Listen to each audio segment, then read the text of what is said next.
Cousin Zach. I'm sure excited. Why are you excited, Mr. Sanjay? Oh, we're visiting Uncle Rob. Oh no, not Uncle Rob. He always has all these stories. Oh, I'm excited for a little story. Yes, I am. Yes, sirree. Hey, kids. How's it going? I'm here to tell you about a dark time. It's called the 1980s, where the shoulder pads were high, and the perms were even higher. And there was a movie that's been a part of my life for well on nearly 30 years. It's Spaceballs. Oh no, not the story about Spaceballs. You shut up, Zach. You shut up, sit down and hear it, or I'll give you a backhander. Yeah. Remember, I fought in Nam. You fought in Nam? Well, I got into a bar fight when I was on a Kentucky tour in Vietnam back in '97, but it was those punches felt like napalm. Is that the technique you used? Yeah, that's why I call my fist nay and palm. Oh, Oh, I got stories. Yeah, I do love them. stories. Oh yeah. So we're gonna tell you stories of Mel Brooks, of the birth of the career of Bill Pullman, and the comic genius that is John Candy and Rick Moranis. Oh, Rick Moranis. Boy, I sure do love him from Honey, I Shrunk the Kids. Yeah, this is when he still made movies for adults. Oh. And that is an intro. Welcome to Oldie for the Goodie. Out of all the intros you've done, Sandra and Zach, that is indeed one of them. One of them. Correct. It is the podcast. We watch movies from 1987 in the order they came out in. We are in the summer blockbuster season. We sludged our way through the that's not a word, the mud, the quicksand that was the first 6 months of the year. And now we're here, and we're doing movies with a budget. And this week's Spaceballs, and there's no one else that we could possibly get on for a Star Wars parody. That isn't Rob Lloyd. Welcome back to the show. It is a pleasure to be back with you fine gentlemen to talk about the one, the only, Spaceballs. This is very exciting. Yeah, now first of all, before we get started, as always, with most episodes that you are on, Rob, we do, of course, ask the question, what's your history with this movie? Zach, had you seen this movie before? I have seen this movie, but I saw it when I was, smaller and sounded like what I was putting on just before. So I didn't remember much. All I remember was there were many goofs and a lot of ha-has. So, going into this, that's what I was expecting, and it delivered, I feel. Yeah, I think last time I saw this, I would have been maybe 14, perhaps. I saw it on TV, and I was like, this is cool. So I rented it from the library, 3 times in a row. Classic. How about you, Rob?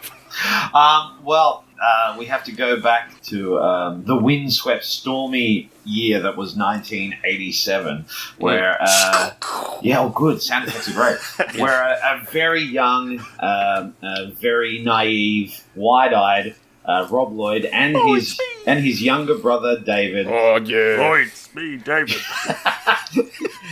Get out of my head. Were obsessed, Star Wars obsessive nerds, and we were, missing the fact that there hadn't been any new Star Wars for, well over 4 years. So we were excited. We went, right, the guy from the Muppet movie is making a Star Wars parody. We were so excited. We were beyond excited. Now, every school holidays, my family in Dubbo, we'd either drive to Yass, where my mum's parents were, or we'd go to Sydney, where my dad's parents were. And the big thing about going to Sydney was we could actually go to cinemas that had movies released, the most recent releases. In Dubbo, we only had one cinema, and they showed movies 3 or 4 months later. And they were playing Spaceballs in Sydney. We could go see it. We were so excited. My brother and I were just going, we're going to see a comedy Star Wars film. This is going to be great. It's going to be awesome. It's got the guy from Ghostbusters in it. That's awesome. All right, it's got John Candy. We love him. That's brilliant. Okay, all right. And then my parents looked at the rating of it, and I think it was M or something like that, but they thought it was too naughty and too adult for young little David and Robert. So they said, you're not going. When we were in Sydney, we were literally an hour or so away from going and said, no, this is too rude, too adult for you. And we went, what? And so, do you know what other movie? Well, you guys would probably know what other Brave movie. Little Toaster? No. I mean, we did that last week. Yeah. What'd you do the week before that? Predator. No, we went out and saw Harry and the Hendersons. Ah, Harry and the Hendersons, of course. Everyone's favorite family-friendly movie. So we went in seeing that very disgruntled. We were not happy. We were not wanting to like that at all. And at the end of it, we went, yeah, it's okay. So when did you eventually end up watching it then? Was it like on home release? To fill it in, yeah, it was home release. So to fill in that gap, Dad actually bought the novelization of Spaceballs and read it to us, where all the rude stuff was kind of toned down. And so I actually quite enjoyed sitting on my bed with my brother, with Dad sitting in the middle of us, and he would read the story to us of Spaceballs, the novelization, and he'd pissing himself laughing at these jokes that he's reading out, and me and my brother laughing more at Dad laughing than actually understanding the jokes. So we had to wait until about a year later when it was out and available on video for us to actually watch it. And we just went, this is the greatest thing in the history of the world. This is and we taped it off TV and we watched it pretty much every week. We could memorize it. I can still quote it pretty much word for word. And then I didn't watch it for years and years, and I focused on becoming, a serious, legitimate actor, and then I focused on becoming a serious, legitimate comedian. Those words don't go together.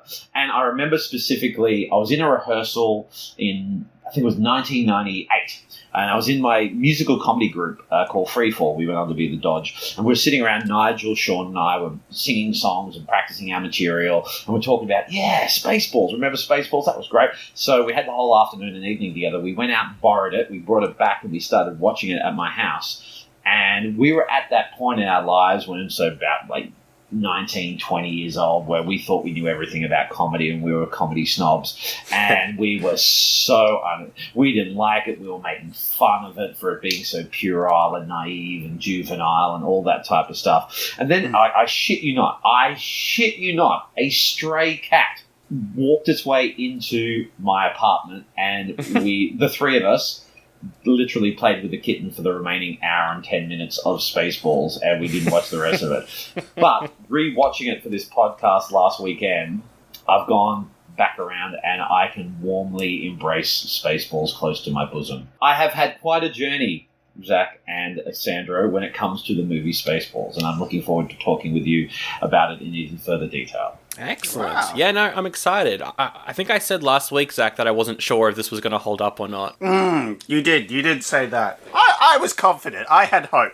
I had my last hope, as you could say, that this movie would be pretty good. And I was pleasantly surprised at how well it held up. Yeah, when it comes to the way it holds up, it's very much of the time, and it's very much like a lot of it, like I was talking about, it's his attempt at being quite modern. Yeah. Before we started recording. So there's a lot of modern music in there. So there's nondescript 80s rock music playing when Eagle 5 shows up for the first time. You've got nondescript sexy music with Marlene and Charlene in bed, and then the president shows up. All this nondescript type of stuff. But it's very much his attempt at being modern, which doesn't really sit with me with Mel Brooks. He loves to capture the essence of that nostalgic classic cinema, like with the Universal monsters of Young Frankenstein, the Hitchcockian era with High Anxiety, and of course Silent Movie. But with this, it's his most modern of films at the time. But now looking back at it, nearly 30 years later, you see it in that nostalgic light. So it's quite, I appreciate it. I can appreciate it now in my 3 years of bitter old cynical bastard more than I did in my 19-year-old aspiring to be a comedy wanker. Which I guess does kind of fit into the Star Wars parody of it, because Star Wars at the time was definitely the naive sci-fi for, the younger audience. Very much so. Which isn't a problem with it, obviously. Great movies. But yeah, we'll talk all about Spaceballs. But before we jump into that, Zach, what were the other films that came out this week back in 1987. So, you had a few options, all of which didn't matter because we mentioned this movie. But you had Dragnet, which is a buddy cop comedy with Dan Aykroyd and Tom Hanks, which did look pretty good. Yeah, it's based on an old TV show. Dun, dun, dun, dun. We're now on the case of the law enforcement department of LA. Dun, dun, dun, dun, dun. Yeah. I was watching this Amazon TV show called Them during the week, which stars Alison Pill as probably the fourth time I've seen her in the past 3 years as a racist housewife. So that was kind of funny. But but in the show, this family, they watch Dragnet, and I was like, connections, things, Yes. Everything's connected. Everything's connected. Yeah, one of your other ones was Jen De Floretti. Good work. Two local... yeah, you gotta say it how it's spelled, you know? Ooh la la.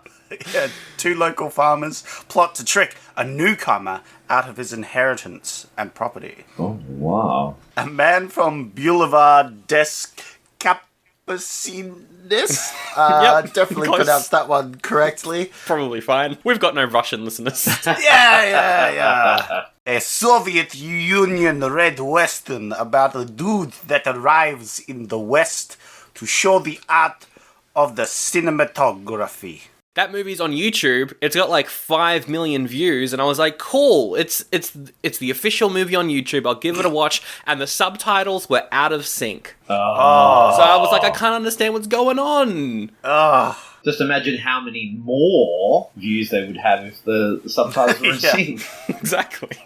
Straight to Hell, a parody of westerns. It's about a bunch of criminals who stumble across a weird town full of coffee-addicted cowboy killers. Nice. Imagine. Let's jump into Spaceballs.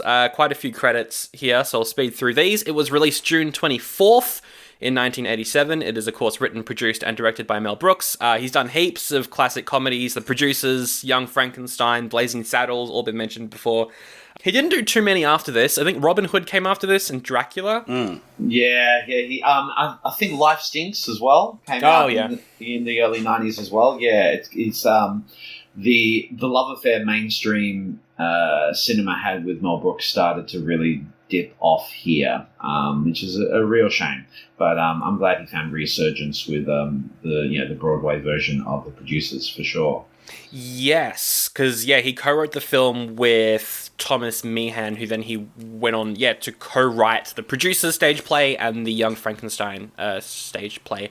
After this, the other co-writer on the film is Ronnie Graham, who wrote on MASH. Yes. For the cast, Bill Pullman is Lone Star. Hadn't really done much before this. He did a Zucker Brothers movie, and that was pretty much it. Yeah. So this is like his second ever film credit. He, of course, went on to be the president in Independence Day. Great role. Yeah. He's also in Wyatt Earp. He's pretty good in that. And went on to Torchwood, the fourth one, whatever that was called. Yeah, that one.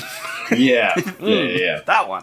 There's also John Candy, who plays Barth, who was in Second City alongside Rick Moranis, who's in this as well. We last saw John Candy in Splash last year, Zach, that mermaid film with Tom Hanks.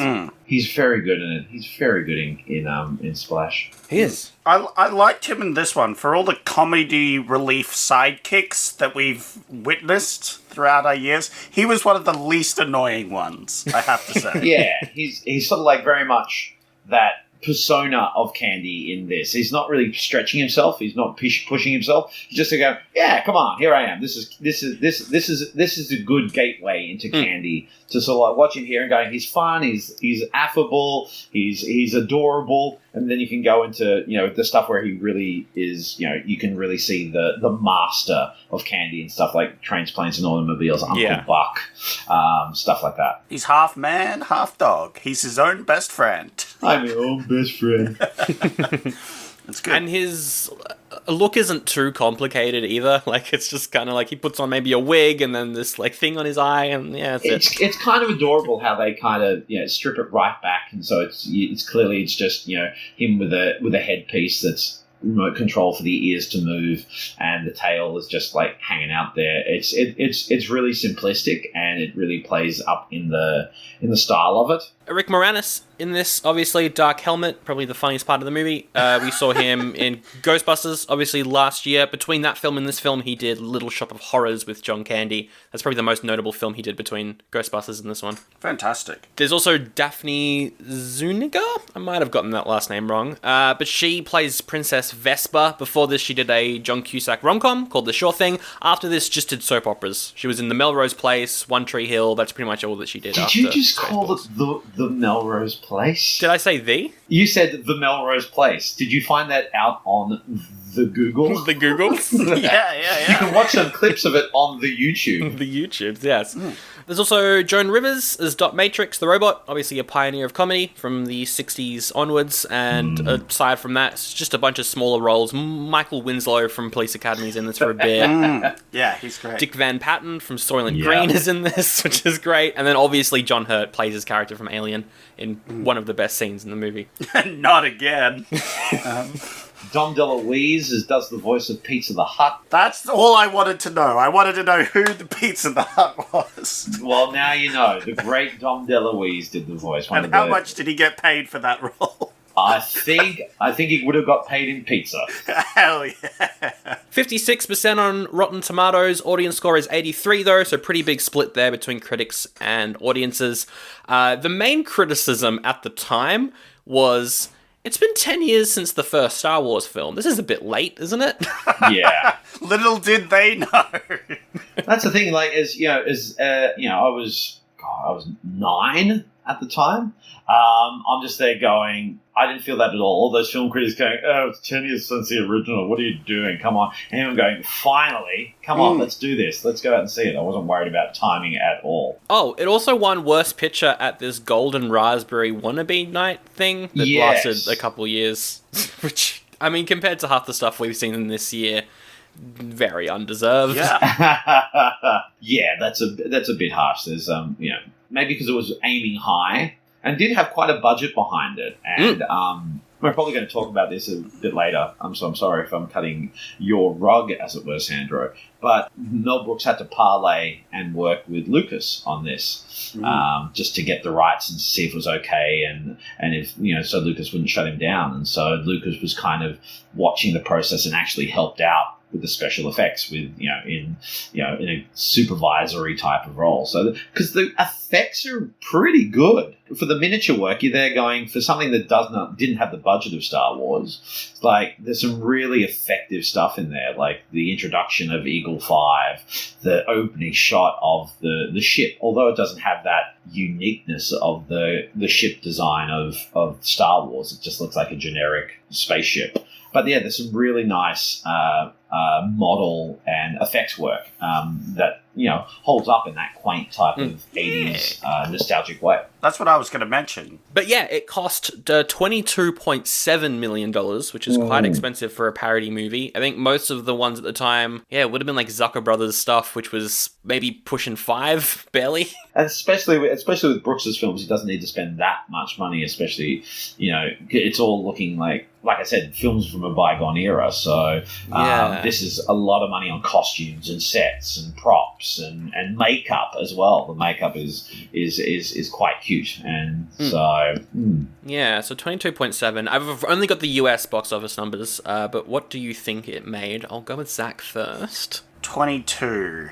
But if it was too mature for Rob Lloyd to see, he practically funds half the movies back then. So I'm going to have to cut like 50% of the budget.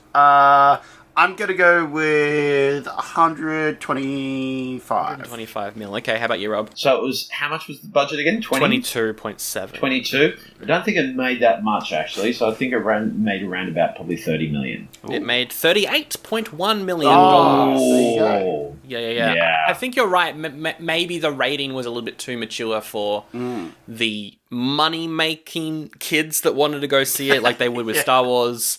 And then it was also a bit too naive for a lot of the adult-going comedies who just want to watch the 6th Police Academy film. That's all they want. But even the Police Academy films got watered down, man. The first one especially, is very racy, very rude. It isn't an 80s bawdy comedy without, a shower room scene. But then they became, no, we've got to focus more on family, so they leaned heavily into that. I mean, the final gag in Police Academy is, is a fellatio joke. Wah, wah, wah. Yeah. And then once you get to Police Academy 6 and 7, it's just all slapstick, and even 5 and 6-year-olds going, man, this is way too juvenile for me. But yeah, it's very gentle. That's what I'm saying. Like, looking back at it now with 43-year-old, 2021 eyes, there's nothing really, like I said, there's nothing naughty in there or vulgar. It's just very cheeky. It's just, and it's a cute cheeky. Like lines like, Snotty beamed me twice last night. It was wonderful. Yeah. So, and lines like, I bet she gives great helmet just goes over them. Yeah. The rudest jokes will go over the head of any child anyway, so it doesn't really matter. There were no taglines when this was originally released, weirdly enough. So no taglines to talk about. Which means we'll move on to the movie. Zach, it opens with an opening crawl, much like Star Wars. What's the exposition? Dump it on us. The whole exposition? Well, all you really need to know is the plan is to kidnap the princess, blackmail the king, drop the shields to the planet, and take all the air, and that's it. That's the only thing. You got that? But yeah, it opens with some Star Wars credits where it explains the basic plot line of, hey, we're the Spaceballs, and we're the bad guys, and we're going over to Druidia to kidnap the princess, to blackmail her on her wedding day. Yeah, she's getting married to Prince Valium, who is always sleeping. Because he's the last prince in the galaxy. Yes. Oh, no. Yes. I mean, and of course, as the scroll goes up to the top, it shows that last gag. If you can read this, you don't need glasses. Nice. Yep. Well, fun fact. In the cinema, I need glasses, otherwise I could probably not read that. So it's not wrong. Oh, dear. And then we see, much like the opening of Star Wars, which is the name of the first film. That's the whole name of the first Star Wars film from 1977. It's just called Star Wars, fun fact. Along a ship kind of passes by the screen, and the joke is that it's very long. It's a very long ship. The music gives out at one point, and then it has to come back in, replay what it played before. Well, that's the thing where, that people who talk about seeing Star Wars for the first time, they talk about that opening shot, and it's kind of lost on us of the generation that saw it for the first time on the small screen. But that opening shot of the Star Destroyer going across, and it just keeps on going, and people going, when will this stop? And to create this imposing image, it really was a palpable moment in cinema for people to go, this is something new and exciting, and we've never felt this way, to actually feel the ship go over your head and feel it be so big. So to parody that, again, it's 10 years too late, but it works. It works in that same sense of going, yeah, it's a biggie. Yep. And it breaks for no one. The amount of meta references, or the amount of in-jokes they put in there about movie making. My first real introduction to that style of comedy is in the Muppet movie, when they go to the part, here's the script for the Muppet movie to find out where we're all at. So to actually do a scene where, we'll get to it, like with the whole, which scene, where are we now? We're now. What's happening now is now. What? Now. And the exposition by Colonel Sanders at the start go, when we capture Princess Vesper, we will, blackmail her father, King Roland, to give us all this, to get the oxygen. Yeah. Everybody got that? Yes. Sometimes it works really, really well. Sometimes it's a bit ham-fisted, like with the beaming scene, and then Mel Brooks goes, we're watching on Star Trek, and we go, we got it, Mel. We know you're parodying Star Trek. You don't need to telegraph it. So, but the meta jokes in this are really, there's some of them, they're hit and miss. Some of them are really clever. Some of them are a bit too ham-fisted. Yeah. But, you know, it's a comedy. About 70% of the jokes hitting is the best you can ask for a lot of the time with these sort of films anyway. I appreciate the 30%. Yeah. I loved it when he goes, well, it works on Star Trek. And I'm like, yeah, that's right. I've watched Star Trek. I know what beaming is. He's talking to me. We see Vesper getting married to the last prince, but then she runs out of the door, and she's like, I'm not doing this. With that great gag of, we see Princess Vesper come down the aisle, go straight down the ramp, and out of the reception. Yeah, that was great. That guy's great. The priest is fantastic. He's got the whole, hey, how's it going? How we doing? Right there? Okay. So she jumps into her spaceship with the robot, the C-3PO aunt character who's in this. Yeah, they hop into the Mercedes. Yes. Yeah, the Mercedes spaceship is really cool. I always wanted one of those when I was a kid. I'm there going, that's a really cool spaceship. That looks like a Mercedes-Benz with the rocket blasters out the back. I think Elon Musk is with you. He loves sending the cars into space. I mean, between this and Cyclone, which is up on our Patreon right now, the most recent Patreon episode, like, the 80s really did predict how Elon Musk would make cars. It's true. It's a fact. We also see the Space Winnebago with Lone Star and Barf in it. I really like that Lone Star is both Han Solo and Luke, and also Indy. He's all of them. Yeah. Yes, he's all the. He has his cowboy hat on for, I think, 5 seconds. Yeah. Yeah. Just to really get it in. Get it? He's a space cowboy.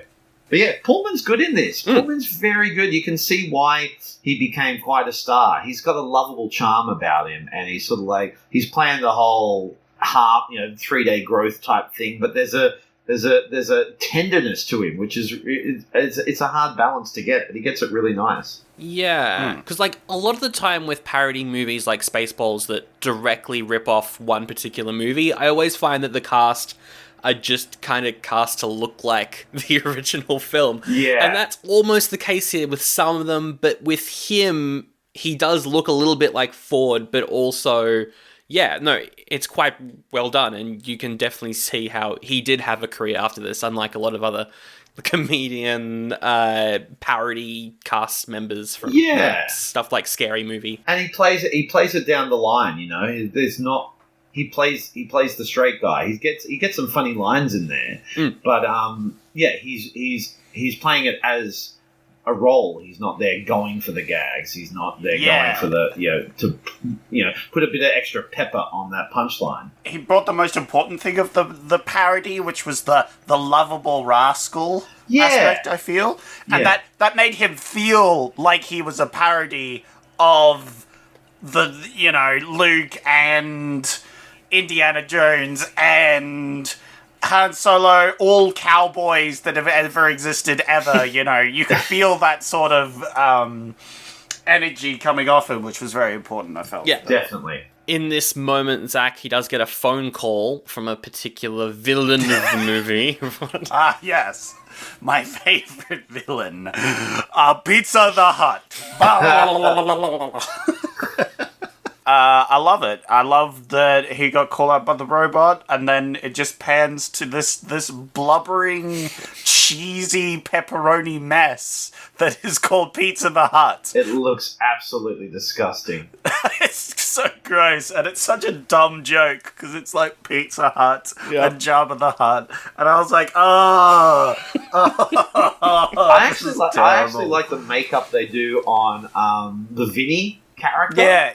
And that guy moves quite well, like with the glitching, like he's an android. Yeah. You see, like the defined line on his face. It's really quite beautifully done. I visibly cringed when he leaned over and took like a bite out of the pizza because he leans in too far, and so he gets cheese on the brim. Yes, of he gets his hat. cheese on all the makeup, good makeup as well. It's like no. Yep. Well, there's no other retakes now. Thanks, Vinny. Oh, Yeah.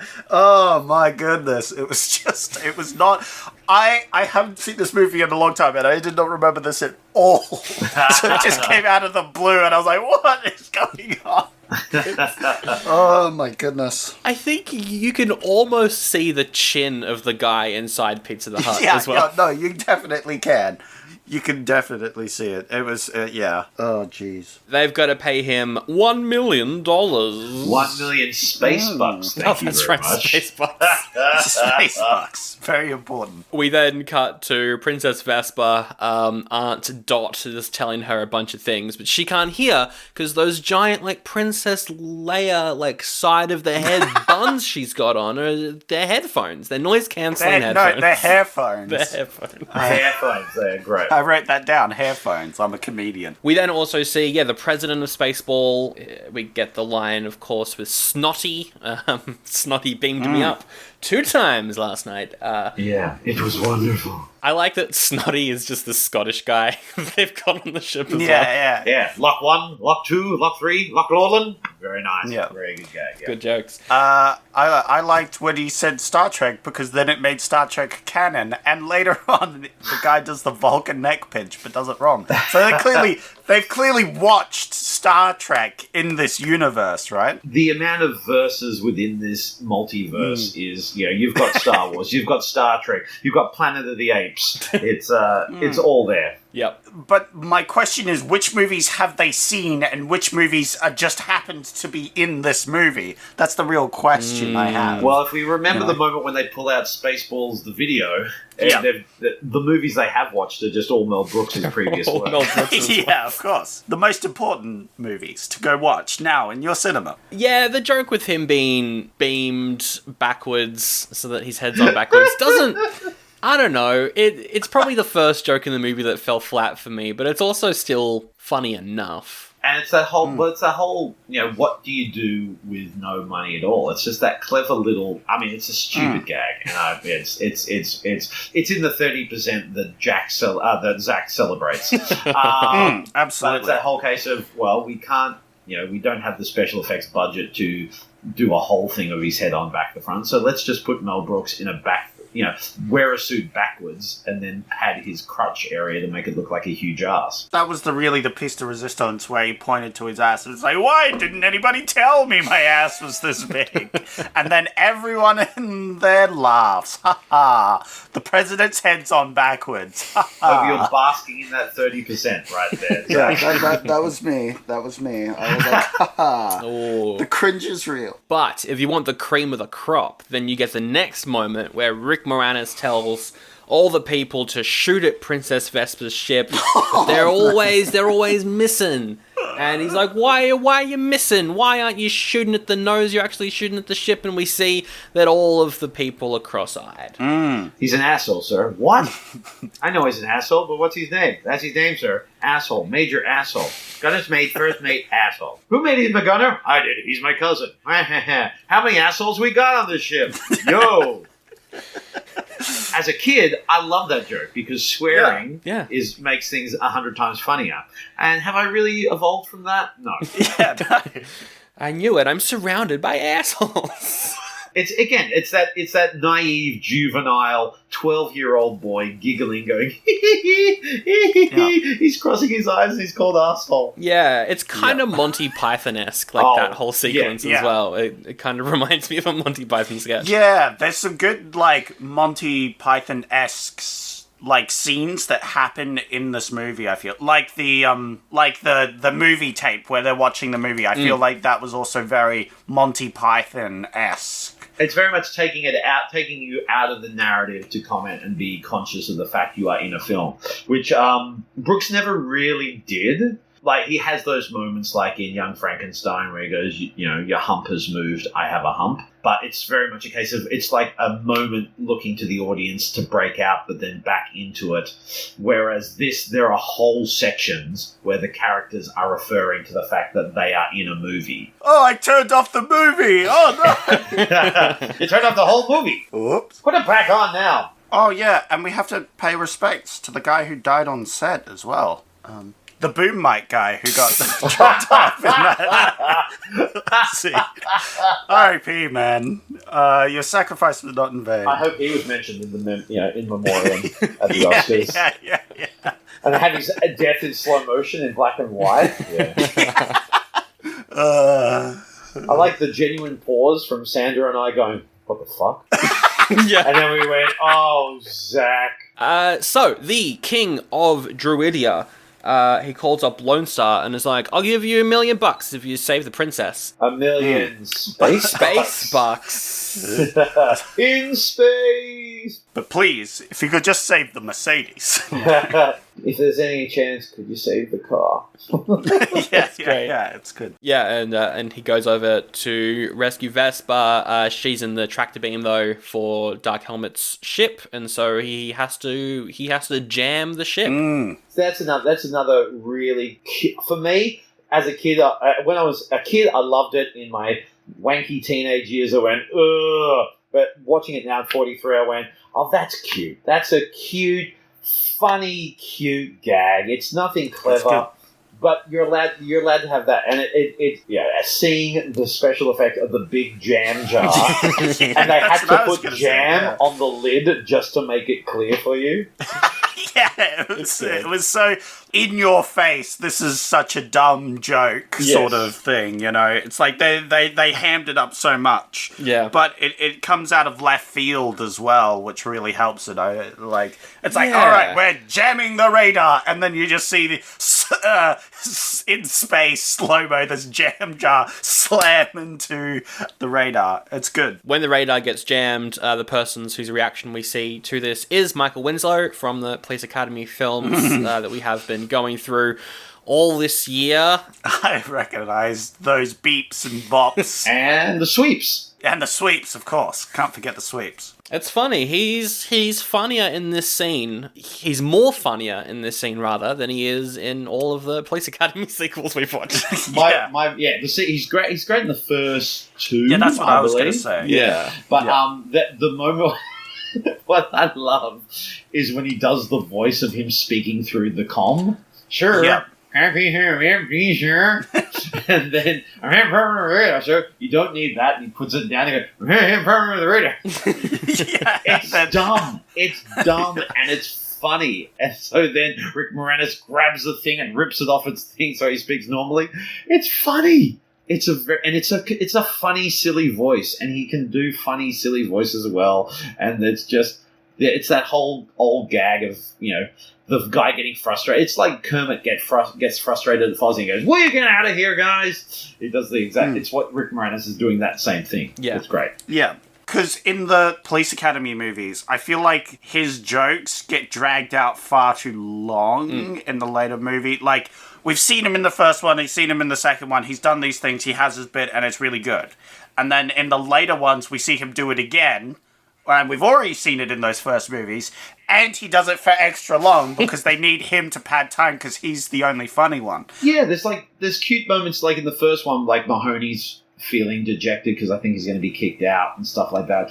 And Winslow's character, Jew, I can't remember his name. I don't know. Just goes past as if he's in a helicopter. Goes and stops. He goes, "You want a lift?" He goes, "No, I'm fine." He goes, "Okay," and just goes off like that. Yeah. That I like, as opposed to going. Yeah. And now it's the moment where we have Michael Winslow be Michael Winslow. Yeah. Yeah. Oh dear. Anyway, Police Academy 5, Patreon next month. Can't wait. Yay! Oh. Is that Citizens on Patrol? No. Mission Miami. Yes, the Miami one. Yeah, there you go. Okay, shout out to Rene Auberjonois playing the bad guy in that. He's absolutely amazing in that film. All right. So, yeah, may he rest in peace. He was Odo in Deep Space Nine. Oh, him? Yeah, he's the one who kidnaps Lassard. Spoilers. Yeah, spoilers. What the hell? We're gonna save that for Patreon. Come on, guys. Well, if Rob Lloyd's endorsing it, you have to check out Patreon now. I am only endorsing Rene Auberjonois in that film. He's endorsing the entire movie. It must be good. Fake news. Do not take my word out of context. I do not endorse this. Rob Lloyd loves the entire franchise, especially the movies after 2. All right. Back to Spaceballs. The Lone Star and Barf, they pick up Vesper and Dot. They've got lots of luggage in the ship. It's a running joke. It's very fun. They need to escape and go into hyperactive mode. So they do that, and then to catch up, Dark Helmet is like, all right, we got to go to ludicrous speed. Oh no, not ludicrous speed. And then Ludacris from the Fast and Furious franchise comes up and is like, you want my help? And I'm like, this is weird. And then it goes to Plaid. Yep.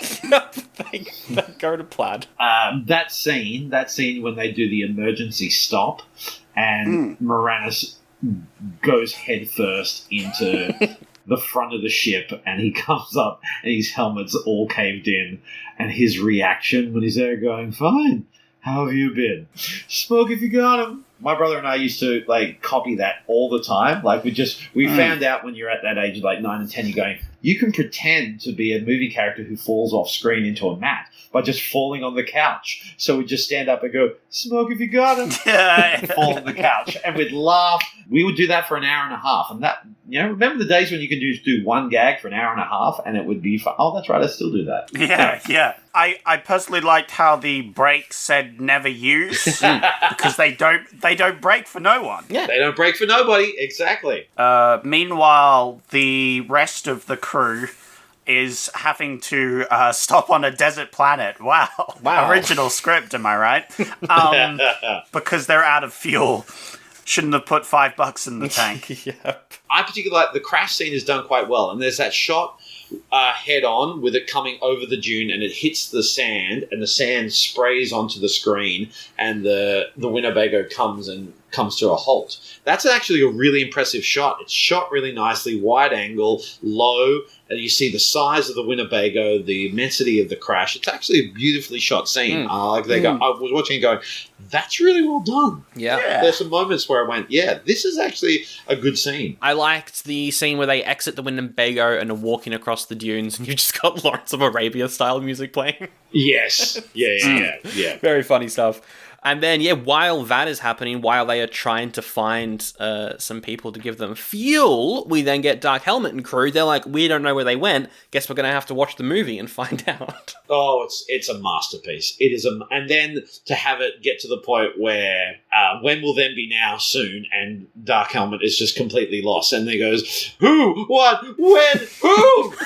Hilarious. I like as well how they're like, prepare to fast forward. Because I got to fast forward through the movie.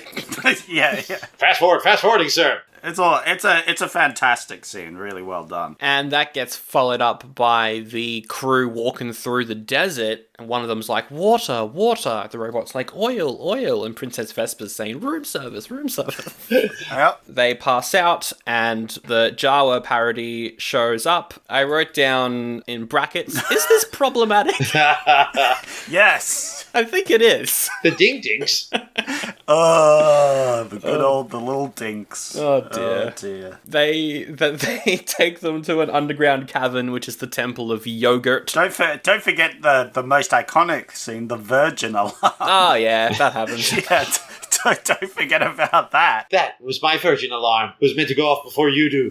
Yeah. That is a good line though, to be honest. And then we have Mel Brooks come out as Yogurt, obviously. And I love the fact it's just him on his knees. And they don't try to cover it up in any other way. Kind of like with John Candy just wearing a dog hat. It's simple and it's effective and it works and it doesn't step it out so far from the reality that they are creating. It's good. And he teaches them the power of merchandising, which is very funny. Where the real money of the movie's made. I always want them to release a Spaceballs, the flamethrower. Yeah. Oh, absolutely. Again, Elon Musk is with you. He's taking notes throughout this whole movie, and he's just doing everything by the books. But there is Spaceballs, the sheet, the toilet paper as well. Oh no. Yeah. Well, don't forget the Schwartz. Oh yes. That's where we have to learn how to use the power of the Schwartz. Oh, and also Lone Star has this medallion. We got an info dump a little earlier where he was he was an orphan left on the doorstep of a monastery who couldn't tell him where he was from because they'd taken a vow of silence. Vow of silence. Yeah. Wah, wah. And he's got this medallion that he doesn't know what it says, and he shows it to Yogurt, and Yogurt reads it, and then is like, yes, I know what this means. It'll be revealed to you later. It's a good old classic gag in there where he goes to read it. Can you read it? No, I'm just clearing my throat. Yay! Classic. Classic. Oh, and the one joke that I think I saw this scene on TV, like Channel 7, before I watched the movie. It's the scene that got me interested in eventually watching the movie, which is when the president of Spaceballs is like, all right, you got to comb the desert. And we cut to Dark Helmet and crew, and they're just combing the desert with actual combs. Yeah. Like, are we taking this too literally? This is one of these more naive type representations of things at the moment where this is Mel Brooks' attempt at going, you know what, I'll show diversity. And how will we show that? We'll have a black guy being black by saying a black liney type of black, where he's the one who goes, we ain't found shit. I'm going, okay, that's quite novel of you, Mel. letting the one black guy character have one line doing the most stereotypical, white guy version of what a black guy says. He also has an afro comb. Yeah, it's the afro comb. Yeah, it's the two black guys with the afro comb. I do like the gag, though. It's very silly, very ridiculous, and it's not one that makes you laugh out loud, but I just love it so much. With Dark Helmet out in the desert, he's got a massive pith helmet, which I really like. Yeah, I wrote that down as well. I love his massive pith helmet. And it opens up like a door as opposed to a big slide. Yeah. But the gag is just the piece de resistance of just absolute stupidity is that he screams to the people far away and he uses the megaphone to speak to Colonel Sanders right next to him. I fucking love that gag. If I ever get to make movies, I will have a gag like that in every single fucking movie I make. I love it. Yeah. It's a great gag. It's a great gag. I'd love for you to have that scene almost exactly in your movie, just out of context. Of context. We just cut away to a parody of Rick Moranis and a parody of George Wood, just doing that scene. No explanation at all. Yeah. Fantastic. He uses his dark Schwartz powers to call Vesper. No, the underside powers. I got the upside, I got the downside. It's the downside is a Schwartz. The downside. He uses that power to call Vesper out of the temple, and he kidnaps her along with the robot and takes them to Spaceball 1. Yes. Oh, Planet Spaceball, don't they? Planet Space. Oh, yes. Actually, yes. No, it is. Yes. Planet Spaceball. The prison area. Yes. And so Lone Star's like, all right, guess I'm going to have to go. Yogurt fills up the Winnebago, gives him a fortune cookie, which is important for later, and a ring as well. And he says, I'll see you in Spaceballs 2, the search for more money. The search for more money. Can I just say, one thing we didn't mention is when he's doing the training of how to use the Schwartz, and he lifts the gigantic Schwartz yogurt statue, and it comes crashing down on Barf's foot, and he pulls it out, and he's got a massive flat foot. Ha ha! That's a 30%er, I think. You can take that one. Yes. That's a Looney Tunes joke. That feels out of place here. Yeah, it was. It really was. I rolled my eyes. That was good. Oh, wow. Wow. Must be bad. You've taken it in your 30% with a rolled eye. That is something to be mentioned. Oh, no, I loved it. I can roll my eyes at things and love them at the same time. Roll your eyes with affection. That's fair enough. You can do that. Yeah. It's like every dad joke ever. If I'm the one that receives it, I roll my eyes, but I enjoy it. When I'm giving it, they roll their eyes and enjoy it. It's you. I can take that so many ways, Sandro. I am taking that out of context. Oh, absolutely. Please do. What isn't in the 30%, though, is when Helmet plays with his toys. That's great. Oh, fuck, that's incredible. That is such a good scene. No, yes, no. Oh, your helmet is so big. Sir, What? We've intercepted whatever. I can't remember what. Did you say anything? No, sir. I didn't see you playing with your dolls again. I didn't see you playing with your dolls, sir. Oh, it's great. It's very juvenile as well. That all they do is kiss as well. Like it's got that child. Oh yeah, he's very much playing Dark Helmet as like a spoiled child, and he does it so beautifully. There's not a hint of menace in him. He is so great. Oh, I don't know. He can be pretty terrifying. The torture scene. Oh my goodness. Yeah, because he's going to blackmail the King of Druidia by threatening to give Princess Vesper a reverse nose job, to revert her nose back to its original crooked state. No! She got it for a Sweet 16 present. So Lone Star and crew have to break her out of prison. They get into the prison. They hear Vesper singing a prison song in a bass tone, which is a joke. I enjoyed it. Nobody knows the trouble I see. Nobody knows but Jesus. It's very good. It's very funny. They break her out, and then there is a firefight. Before we get to how it's filmed, Rob, I do want to mention there's only one Wilhelm scream in this movie, and it's in this action sequence. All I'm saying is that if I was somehow involved in the writing of Spaceballs, I would have put 10 Wilhelm screams in one scene. Yeah. And this is what...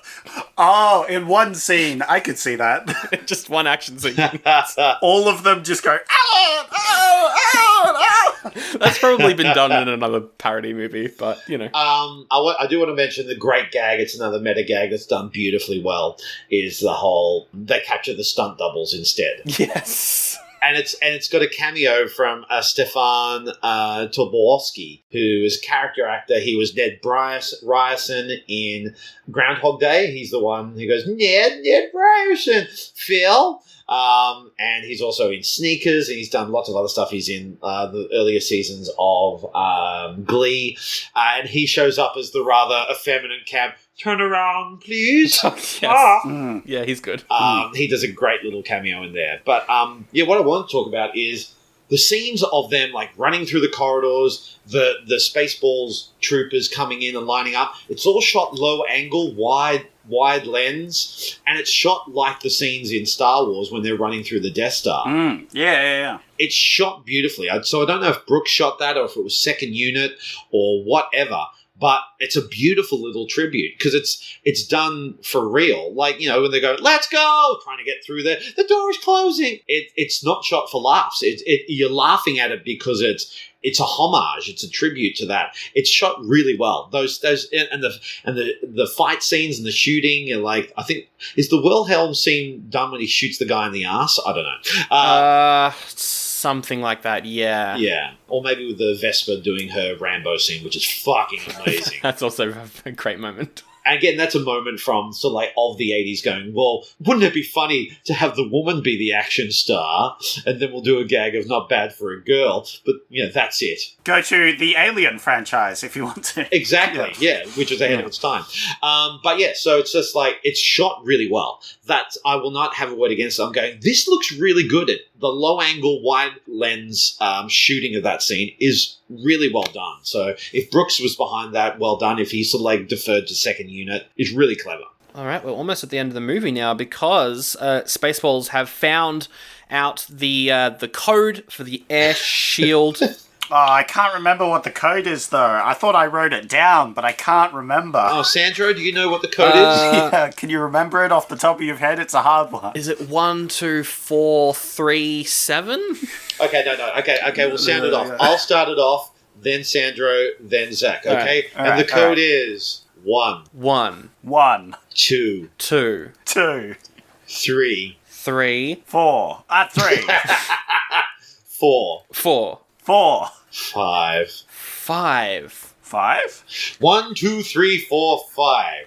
That's the most ridiculous combination I've ever heard. It's the kind of thing an idiot would have on his luggage. The president walks in. Oh, it's the same combination I use on my luggage. And change the combination of my luggage. There it is. Yeah. Very sad. Hey. Well done. Doing Good scene, password jokes before password jokes were password jokes. It's good. We're ahead of its time. They reach the air shield, and they need a way to get the air out of the planet Druidia to their ship. So, to a parodied soundtrack of 2001 Space Odyssey, Spaceball 1 transforms into a maid with a vacuum cleaner. Again, another in-universe. Transformers is now a part of this universe as well. Yeah, exactly. That's what I wrote down. There's a very clever gag in there. Well, for me, it was clever, but I'm not a clever man, so I took it as clever. The whole thing is transformation ready, and then he does ready for transmutation or whatever it is, and then they do a Kafka reference, and I didn't get that when I was a kid until I get to uni when I find out about Kafka, and they're going, "Oh, that's good." I liked it, yeah. And then they followed that up with Lone Star using the Schwartz to throw the vacuum into reverse. From suck to blow. She's gone from suck to blow. To have Mel Brooks, George Weiner, and Rick Moranis there going, suck. Yeah, what the heck So was dumb. that? So dumb. So now they've got to blow up the Mega Maid, so they fly into the ear of the maid to get to the self-destruct button in the central nerve or something. It's got to be in the middle of the brain, you know. Yeah. It's just logical. That's right. And I do like the Vulcan pinch gag. That's really clever. Yes. What the hell are you doing? Vulcan neck pinch? Nah, it's in the small of the neck right here there. Yeah. That's what I wrote down. I love these good. silly little references. They're great. And it's a little bit violent. The violent work of what Lone Star does with the shaving cream in the eyes and the mouth. Oh my god. Yes. My goodness me, that would have tasted disgusting. That poor stunt double. He's about to hit the button, but Dark Helmet shows up and is like, "At last, we meet for the first time, for the last time." And I like the moment he takes it off. First time, last time. Yeah, that makes sense. Yeah. Before we fight, I am your father's brother's nephew's cousin's former roommate. But yeah, the fight scene is actually, obviously after we've seen the prequels where they put more time and effort into a choreographed fight scene with a lightsaber than they do into writing a coherent script with, well-rounded characters. But I can tell you that those fight scenes aren't so good as you think either. Why is that? Because they killed someone? No, one of the scenes, a lightsaber goes through someone and they just remove the lightsaber so that, Is that in 2? Yeah, it's in 2. It's in 2, yeah. But the fight scene is cute. Very clearly a stunt double doing all the jumps and the flips. Yes. Yeah. Which it kind of forgives itself for because they have shown the stunt doubles earlier on. Yeah. So so I'm there watching it on, Blu-ray standard definition going, that's clearly not Bill Pullman. But they're going, he did the gag where they acknowledge the stunt doubles, so it's okay. Exactly. Yeah. The stunt double is a character in the movie, so it's only canon that he would be there. He's best friends with the dude who's in the Vesper dress. Yeah. There's so many jokes in this fight sequence, though. There's the moment where they ignite them and they're like, it seems like our Schwartz is the same size. Your Schwartz is as big as mine. Bigger than mine. Yeah. They get their Schwartz twisted. That's done really well. It's actually done really well how they twist around each other. It's very cute. The moment where Helmet kills one of the crew members is so out of the blue that I think it works. It does, and especially he's so childish. He goes, he did it. And they go, what? Yeah. But it turns out, the power of the Schwartz is not in the Schwartz itself. It's in you the whole time. Forget the ring. I found it in a Cracker Jack box. Yeah. Which doesn't entirely add up, because then Dark Helmet's also got a ring. It's like, look. His looked a lot more expensive, though, with the snake on it. Yeah, true. Yeah, don't question it. And so he reflects a shot back at Helmet. It hits his groin, pushes him towards the self-destruct button and knocks him out. Great. Which sets the Mega Maid to, self-destruct. And that happens as we get a song. We're the Spaceballs! Watch out, watch out! And we see the entire circus evacuate. Cancel the 3-ring circus. I'm the bearded lady. What are you, one of the freaks? And then you have one of the more iconic lines in the film. Get back here, you fat bearded bitch. Yeah. You could never get away with that line nowadays. Yeah. And probably for the best. Probably a good thing. Yeah. You have to stop it. I can't. It's irreversible. Just like my raincoat. That's very funny. It was such a dumb line. Yeah. Just out of the blue, I had to write that one down. It was like, oh, jeez. And one of my favorite lines, I can't make decisions, I'm a president. which is aged pretty well. So, yep, they are, well, not entirely dead, as we'll find out later, but the Mega Maid has been destroyed. Back on Druidia, they see that Pizza the Hutt got stuck in a ship or something and ate himself. Got stuck in his car and ate himself to death. Yes. R.I.P. Terrible way to go. And so they drop Vesper off at the castle, head off to a space diner, which is where they see John Hurt there, laughing with all his friends. Yep. With everyone pretty much a representation of the crew of the Nostromo. With, not the original cast. Little fun fact. Was this the first time that John Hurt worked with Mel Brooks? It's not, is it? He was in History of the World Part 1 in the scene where they do The Last Supper. Brooks got John Hurt to play Jesus. And then Brooks comes in as the waiter, the very Jewish waiter serving them all at The Last Supper. But yeah, John Hurt had already done a Mel Brooks film, so it wasn't that much of a leap. So, because a lot of people go, oh, why would John Hurt have done that? It's amazing they got him. Nah, he'd already worked with Brooks before. That's cool. Because, at this stage, he'd already done, 1984, I remember. He'd already, he was an award-winning actor at this point, and for him to just have a cameo in Spaceballs is still quite funny. He'd been nominated for an Oscar for Elephant Man and for Midnight Express. He'd won a couple of BAFTAs for Elephant Man and Midnight Express. The 80s was an interesting time for Hurt. He was doing he did some great stuff. He also did a lot of shit. He did 80s and 90s was Hurt doing anything. He'd do something incredible like Rob Roy, but then he would do Frankenstein Unbound. But yeah, so it wasn't unprecedented for him to do a cameo like that, but he just commits to it like a motherfucker, and it is so good. Yeah. You should bring this man some water. Water my ass! Yeah, water my Bring ass! this guy some Pepto-Bismol! And it's a shit gag as well. We're on Pluto. How'd you know, Harry? From the box. Wah, wah. It's not really a xenomorph. It looks more like a Muppet, but it does a song. It's very good. Hello, my honey. Hello, my baby. Hello, my full-time girl. It does the singing frog song from the Looney Tunes cartoon. It's so good. It's fantastic. Great moment. And ends with a classic American gag. Check, please. Mm-hmm. Love it. Yeah. Back on the ship, Star opens the fortune cookie, which is a recorded video message thing from Yogurt. From Yogurt, yeah. Which does lend the question what would happen if he just ate it. But, we'll never find that out. Yeah. The message says that he is actually a prince. The medallion is a royal birth certificate. He is a prince. And so he's like, all right, well, then I'm going to go back to Druidia. I'm going to go marry Vesper. Yeah, cut to giant maid head, which looks awfully like some sort of other giant statue of a lady's head, crashing into a planet which just so happens to have some ape-like humanoids riding around on horses. Oh, and they talk a little bit like this, don't they? Yes, hello. Oh, They talk very British because, of course, we all know that they had Roddy McDowall playing the role of Cornelius in Planet of the Apes, and most of them spoke very properly. If they were American, they spoke in their proper American, sort of like they're all in Frasier.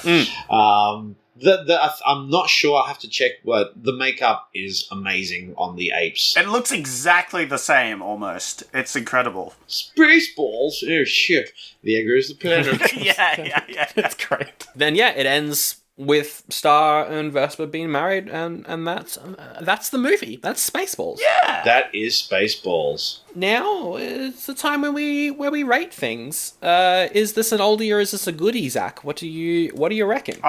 We've talked about it for a while, and through my decision, even with some of the jokes, I'd say a very, very small amount of jokes landing flat. I feel like this movie, even itself, dating itself, still holds up today and is better than a lot of movies we have nowadays. So it has to be a goodie. Even with it itself referencing itself, dating itself, sort of thing. It's still just fantastic. It's really good. It's a real fun time. It's just great. All right, a goodie from you. I'm going to give it a goodie as well. I think it's really good. It's probably on the same level. It's like an Airplane. I think in terms of parody movies, I do still prefer like Top Secret, Naked Gun. I don't know why. Wet Hot American Summer is probably my favorite parody movie of all time, mainly because like those films don't parody Pacific movies, they parody the genre, and I think I kind of prefer that. But for a parody movie, this is incredible, and it's very fun, and it's Mel Brooks, so of course I'm going to like it. So yeah, it's a goodie for me as well. How about you, Rob? Yes, my journey has ended up with me starting at 9 years old thinking it was the goodiest of goodies to my late teens, early 20s thinking it's the oldiest of oldies, and now I'm at an age where I can be relaxed in myself and relaxed in this film to accept what works really, really works. What doesn't, I'm not angered by. I just dismiss as, oh, that's a bit of silly datedness. But it's a good fun romp. So yeah, I give it a goodie as well. Excellent. Well, one could say it's an oldie, But a goodie. Hey. It does what the title says. Wow, incredible. We are almost out of time, so we're not going to do the add and remove or checklist this week, which is a shame, but that's fine. I do very quickly want to talk about, though, the sequels. There has been talks about a sequel for ages. Rick Moranis said a few years ago that he thought a title like Spaceballs 3, The Search for Spaceballs 2 would be funny, and that is a very funny title. That's amazing. I love that. But chances are it'll never happen. I mean, Mel Brooks hasn't made a movie since Dracula, so Yeah. probably won't. There is an animated TV show, though. A bunch of episodes are on YouTube. I saw 2 minutes and went, this is not for me. But Mel Brooks, he voices Yogurt, so that's cool. All right, time for Raving Reviews. We all know how the segment goes. I get the reviews from Rotten Tomato. I get it from the audience, which is clearly right this time. Maybe for once. They're clearly right on their tomato meter.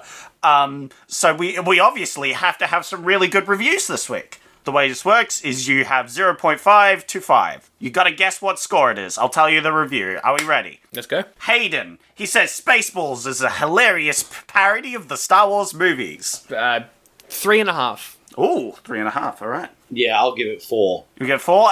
It's 3.5. Hey. Santo's starting strong. We have Karen, who says, this movie was so stupid.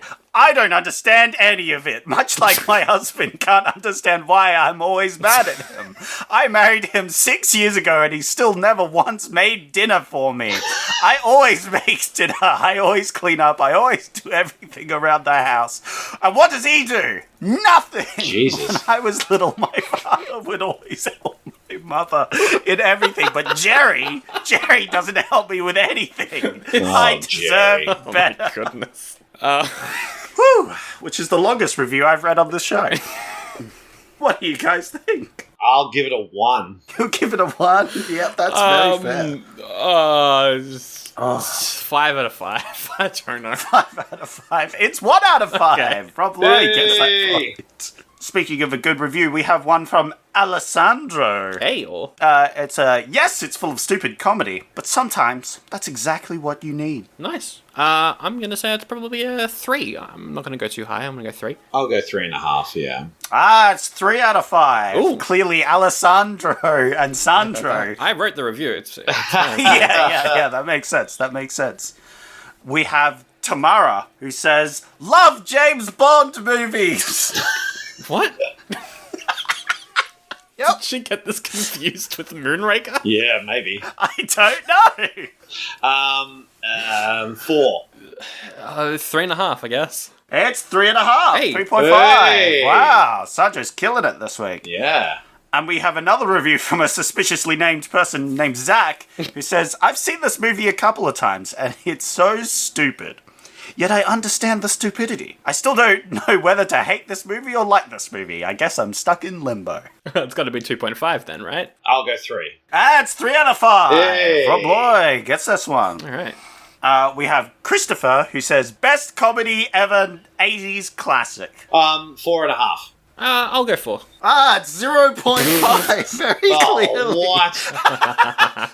Did the best comedy ever 80s classic give away that he would rate this 0.5? Yeah. Oh, yeah. clearly not. All right, and it's time for the last review.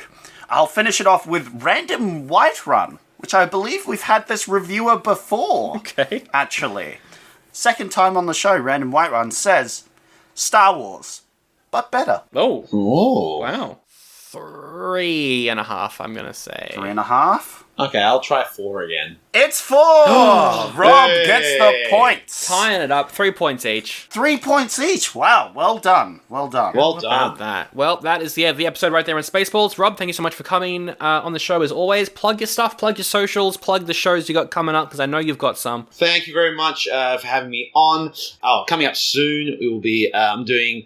at the end of July, I'm doing a week run of my Doctor Who themed comedy show, Who Me. It's the 10th anniversary of my comedy show, Who Me. And tickets can be found at the Butterfly Club website. Open the 19th of July for that, running for a week. Come and see the fantastic tech work by Sandra Felcher. I'll be there every night. Woohoo! And later in the year, around about October, I'll be premiering my magnus opus, which will be Shakespeare Aliens. That's right, the 1986 classic Aliens by James Cameron, starring Sigourney Weaver, done as if it was written by Bill Shakespeare himself. That'll be in October. Everything can be found out on at my Instagram, Twitter, which is @FutureRobbie, or on Facebook, which is Rob Lloyd Actor. Excellent. Yeah, and I do have the script for Shakespeare's Aliens, I should say, and it is fantastic because I am working on that show as well. And Jen Spears, friend of the show, Jen Spears is starring in it. Jen Spears is in there. Yep. She plays one of the key roles. All the links in the episode description, including our socials. You can check us out there. Say hi if you want. Instagram, Facebook, all the good stuff. We are, of course, on Patreon. Upwards of 2 bonus episodes a month. The next bonus episode, first week of July, is on The Untouchables, which I'm excited to talk about. Finally, a good movie on Patreon. So we'll do that over there. The first time. But Zach, it's time for you to pick next week's episode. All right. You got 2 options. First option is Adventures in Babysitting. It's a movie where a babysitter has a night from hell as she tries to keep a preteen out of trouble. It's got a high tomato meter and it made money. Your other choice, because there's only 2, is Inner Space, movie from the Gremlins director. Yeah, where Dennis Quaid gets shrunk down and accidentally put inside of Martin Short. That one, please, officer. I want to watch this movie. Inner Space is friggin' great. I love Inner Space. It's a fucking great film. Yeah, no, we got to do Inner Space. That way we can compare it to this movie, because it's all about space, right? Yeah, they're both about space. That's how things work. Yeah, exactly. All right, well, then we'll wrap this episode up with the best quote from Spaceballs. Mine has got to be, "At last, we meet for the first time for the last time." That works, right? First time? Yeah, cool. Mine is, we're not doing this for the money. We're doing it for a shitload of money. And, of course, mine has to be from one of my favourite actors of all time, coming in and doing one of the biggest scene-stealing moments of all time. Oh, no, not again. Yeah, classic.